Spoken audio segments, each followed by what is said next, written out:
Nós somos do Portal Goerê e hoje a nossa matéria vai ser sobre saúde.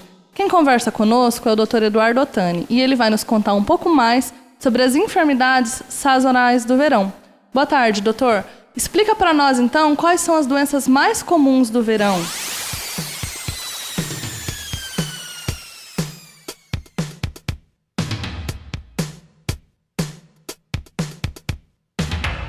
Boa tarde o pessoal que está nos vendo aí no vídeo. O verão tem as características, tá? E em determinada prevalência de patologias. Mas vamos começar, o que mais o pessoal tem visto, vocês, né? É a desidratação, tá? Seria em primeiro lugar. Em segundo, pelo sol escaldante, então seria a insolação, tá? Terceiro, tá? É o problema de transpiração, que dá, parece que não é nada você suar demais, mas também traz problemas, tá? E finalmente tem as infecções intestinais ou alimentos deteriorados.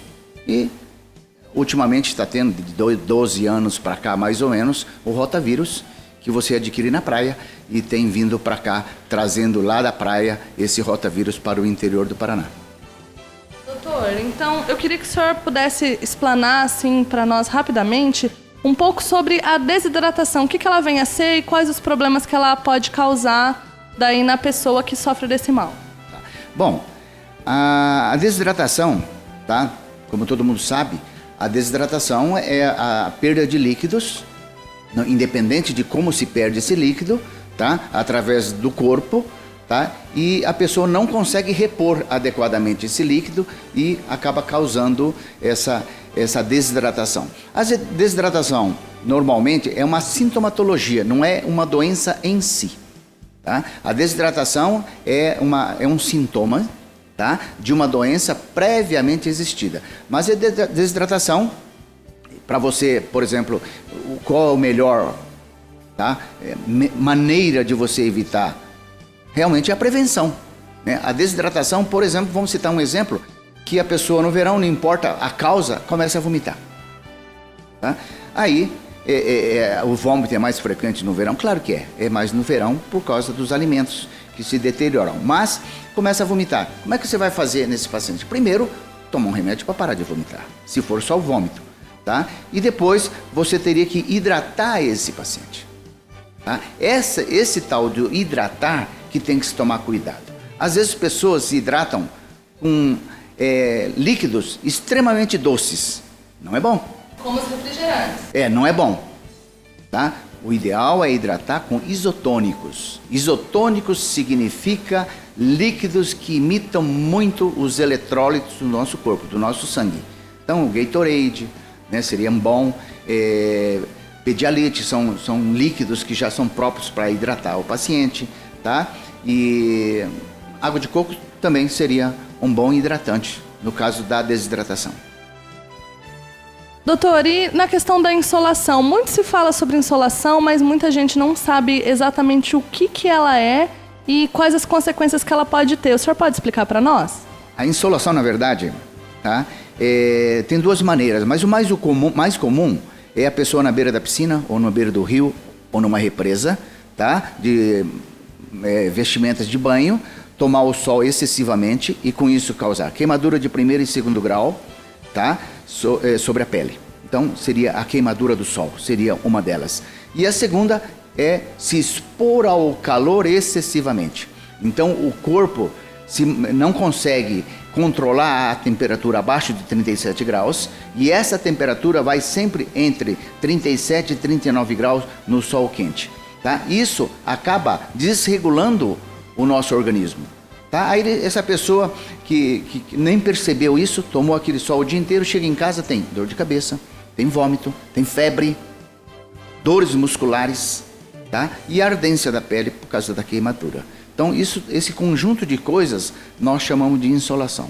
Falo novamente, o que se deve fazer? Para queimadura de sol, protetor solar, né? Depende da pele, o FPS, quanto maior, melhor. O fator de proteção solar, maior, melhor. No mínimo de 30, né? Em média de 50 mais ou menos para se usar esse protetor solar. E outra, tá no sol, mas você não pode ficar 3, 4 horas no sol. Entra na sol moderadamente. Isso. Mesmo com protetor. A insolação não é só a queimadura. A insolação é a exposição do corpo ao calor excessivo. Então o que deve fazer? Deve ir para a sombra, tomar alguma coisa gelada, entrar na água para refrescar o corpo. Isso é necessário fazer. Doutor, e o senhor comentou também a questão da transpiração. Transpiração, que é o suor, é uma coisa tão comum, a gente passa por isso todos os dias. Eu também não sabia. A transpiração, ela pode causar algum tipo de problema no organismo? Pode. A transpiração, na verdade, nós podemos aí colocar num bloco só. Transpiração pela pele, que é o suor. Perspiração, também a perda de líquidos sem você transpirar. Por exemplo, agora eu não estou suando, mas eu estou perspirando. Eu estou perdendo líquidos pela pele, mas a pele não está úmida. Eu não estou suando. Tá? Estou perspirando através da pele. Tá? E pela respiração, nós também perdemos líquidos. Tá? Então, quanto mais seco o ar, mais a gente perde líquidos pela respiração. É o vapor d'água que sai do nosso corpo e é levado para a atmosfera. Tá? E pela perspiração é que a gente perde líquidos pela pele e depois pelo suor.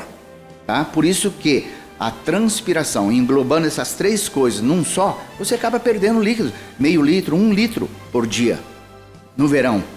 Tá? No inverno menos, mas no verão às vezes 1 litro, 1 litro e 200 de líquidos por esses três fatores que eu lhe disse. Respiração, perspiração e transpiração, que é o suor. Então causa problemas sérios também, isso aí. Tá? Então o fato do calor em si e o ar seco pode dar esse tipo de problema. Então também para evitar problemas pela transpiração é importante beber bastante água? Reposição de líquidos. Reposição de líquidos, tá? Nesses três casos, por exemplo, o suor é o pior. Porque o suor realmente a gente transpira e perde líquidos. Falarei novamente. Para você recuperar o suor que você perdeu, não é água que você coloca. Não é só água. Você deverá colocar também isotônicos. Gatorade, como eu falei, água de coco, os produtos farmacêuticos vendidos para hidratação. Tá? Seria o ideal. Não tem nada disso? Tem Coca-Cola? Serve. Tem Pepsi-Cola? Serve. Por quê? Coca-Cola e Pepsi-Cola tem muito eletrólitos. Por isso que a gente fala, tá com diarreia, não tem nada, doutor. Aqui fala, tem Coca, serve. É mais ou menos assim. Doutor, e sobre a questão dos alimentos que se deterioram mais depressa no verão, em decorrência do calor, e a gente sabe que muitas vezes dá mesmo intoxicação alimentar, dá problema como um vômito, problema com, às vezes, até diarreia. Como que a pessoa pode evitar esse tipo de problema? Que tipo de cuidado ela deve ter com o alimento na sua casa e com o alimento que ela consome fora de casa para não ter, né, nenhum mal decorrente dos problemas com alimentos que estão, às vezes, mal conservados ou que se deterioraram de forma muito rápida. Vamos falar aqui sobre a responsabilidade da dona de casa, tá?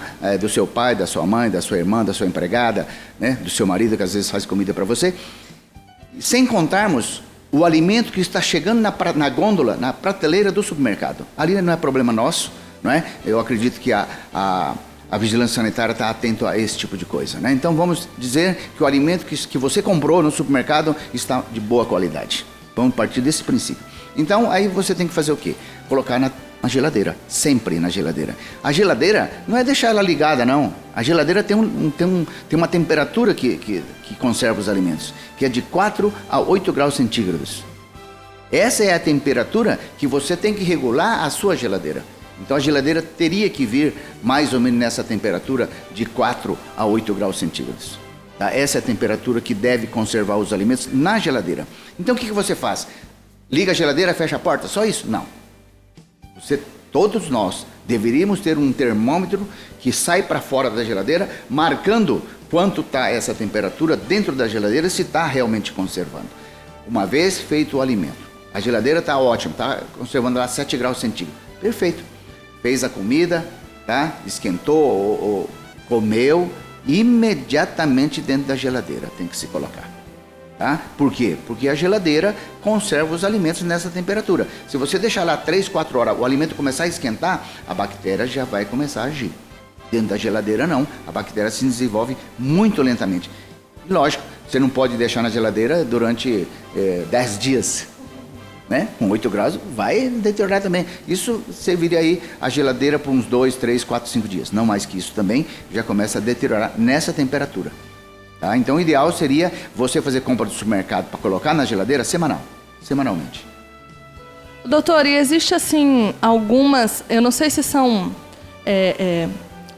recomendações do tempo da avó, como que funciona, mas que as pessoas que falam até hoje, você não pode guardar comida quente na geladeira, então às vezes aquela comida fica lá em cima do fogão um tempão esperando esfriar para poder pôr na geladeira. Isso é correto? Isso é errado? Como que deve ser nesse caso aí? A comida acabou de fazer, tá lá no fogão pegando fogo, a pessoa põe na geladeira direto ou espera um pouquinho? Como que é? Bom, essa pergunta, na verdade, quem poderia responder melhor só a nutricionista. Eu vou falar aqui o meu raciocínio, tá? O que eu acho disso tudo? A temperatura, tá? É muito quente, você saindo do forno, tá? A temperatura tá alta e você pega essa temperatura alta, coloca na geladeira, então a geladeira está regulada para 7 graus. Quando você coloca esse negócio quente lá, a temperatura da geladeira vai para 12, 15, 16 graus. Já começa por aí, tá? O ideal é realmente deixar esfriar um pouquinho, baixar um pouco a temperatura para depois você colocar dentro da geladeira. Seria o ideal.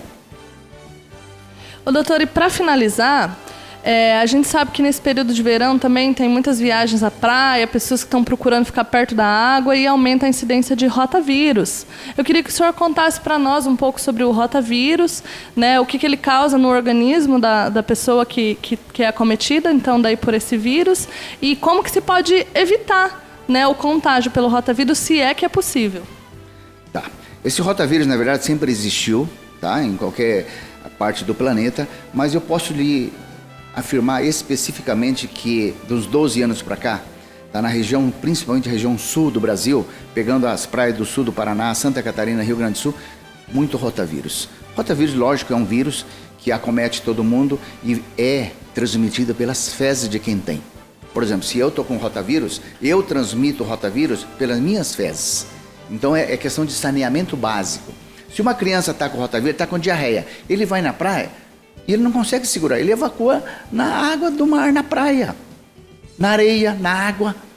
É lógico que o vírus, uma vez lá na água do mar, ele vai morrer em poucas horas, mas é muita gente evacuando com diarreia, tá? E aquele esgoto que é jogado em alto mar, ele retorna, em quanto tempo? Não sabemos. Ele retorna para a praia, tá? Trazendo o vírus para a praia, tá? E os gelos?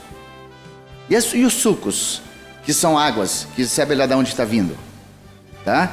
Às vezes até água de poço, semi-artesiano, tá? Ou não sei como é que eles fazem lá, se na verdade são artesianos. Não, na verdade não são artesianos, são mini-artesianos, alguma coisa desse tipo, tá? E é tanta gente, vamos citar aqui o sul, a cidade mais clássica aqui é Camboriú, é tanta gente que o saneamento básico não vence nem clorar água. Não vence. Tanto é que tem racionamento às vezes em Camboriú por excesso de demanda, tá? Então a água não está preparada também para isso aí, tá? Então como evitar o rotavírus? É água mineral para tomar, para fazer suco, para fazer gelo, tá? Alimentos, se você fizer, compra no supermercado, você prepara o alimento, tá? Na praia, cuidado para não entrar na água. Se entrar na água, você pode, porque aquela criança do lado, ou o adulto do lado está com diarreia, não dá tempo para ir para casa, no apartamento, evacuar, e evacua lá na praia. Porque está com rotavírus, que dá diarreia. Tá? Então, como faz essa hidratação? O corpo vai recuperar de qualquer forma, vai sim, tá? Mas dá uma baita desidratação. Hidratação, como eu já falei para você, conforme a desidratação que eu já falei, isotônicos. Não tenta hidratar com água, que vai piorar a diarreia. Tem que ser com isotônicos, Gatorade, Coca-Cola, Pepsi-Cola, água de coco, soluções preparadas na farmácia para a hidratação. Tá? Esse seria o ideal. Tá? Com vômito, tomar um remédio para não vomitar. Febre, tomar um remédio para não ter febre. Tá? Porque vírus é assim, quem recupera é o organismo da pessoa. Isso aí é de 4 a 7 dias, mais ou menos, a pessoa se recupera. E existe alguma alimentação que às vezes ajuda? A gente conhece aí, todas as vovós, as mamães têm o costume de preparar uma canjinha para quem está doente. Isso ajuda, atrapalha? O que a pessoa tem que comer quando ela já está acometida pelo vírus? essa canja ajuda bastante, porque a canja é feita de arroz. E um dos alimentos que segura um pouco o intestino é o arroz. Tá? E a canja é cozida. O estômago não precisa fazer muito esforço. Tá? Mas o ideal é tomar algum remédio para não vomitar, principalmente não vomitar. Tá? E depois você vai tomando alguma coisa para... Não vou fazer propaganda de remédio, mas você pode tomar algum medicamento, vai no pronto-socorro, eles vão receitar algum remédio para dar uma aliviada nessa diarreia e principalmente não vomitar. Febre é fácil, todo mundo sabe, tem Novalgina, tem paracetamol, tem ibuprofeno, são remédios que tiram a febre e devem ser usados também.